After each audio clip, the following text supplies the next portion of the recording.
Good morning. Good morning, sir. My name is Castor Salemi. You can leave the hat on if you want. It's okay. You going to take it off? You're Yeah. a military man. Yes, served in the Army from 43 to 46.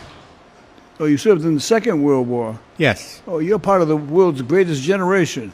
I've been driving for 84 years without a driving ticket. And now you're turning the bad corner in life. You had such a great career, right? War hero, never any trouble. All of a sudden now, what are you charged with here? Going through a red light? Red light, that is a very busy intersection. There are 5 traffic signals at that intersection. There's trucks going in all directions, and I must have followed a truck. It's the only reason I can guess. You know, this is Inspector Carrigan. So what branch of the service did you... The U.S. Army, You were in the Army. He's a Marine. the best. Well, don't give up that easy. You're supposed to say, well, we're pretty tough too, right? No, sir, he's a lot tougher than me. Where he was, Tell me about your military service during the war. I served 1 year in New Guinea, and we made preparations to land in Luzon in the Philippines to free that country. Oh, so you did go to the Philippines. Yes, I did go to the Philippines for a year. You know, I remember watching a movie, the March to Bataan. That was in the Philippines. Yes, it was. Do you know anything about that? I sure do.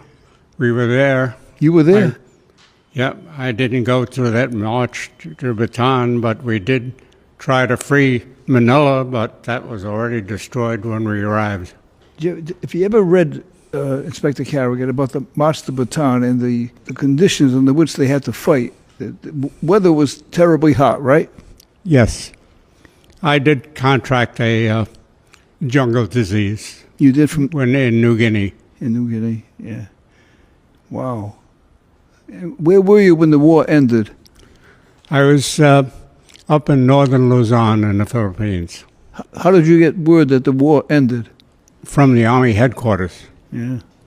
and they let us know. And our next job was to get all the Japanese that we could and ship them down to Manila for repatriation. How old are you? I turned 100 in June. 100 years old. Come on. Thank you.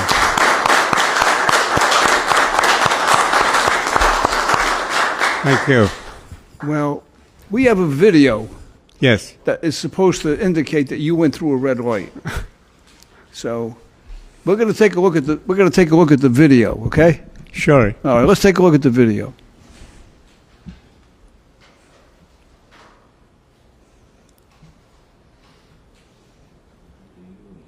Well, I don't know. It looked close to me. How did it look to you?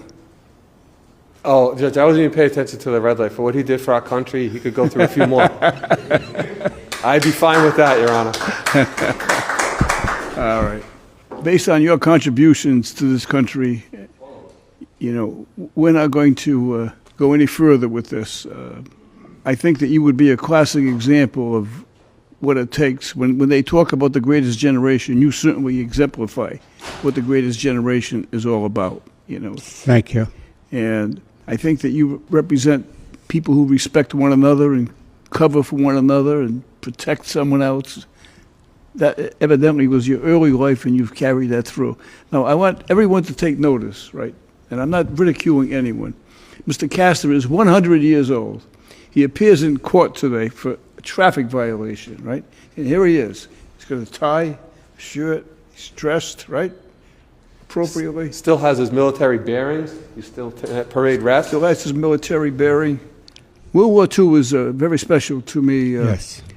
Mr. Castor. I had a first cousin who, I had 3 cousins that were in the war. They all served overseas, and one never came back.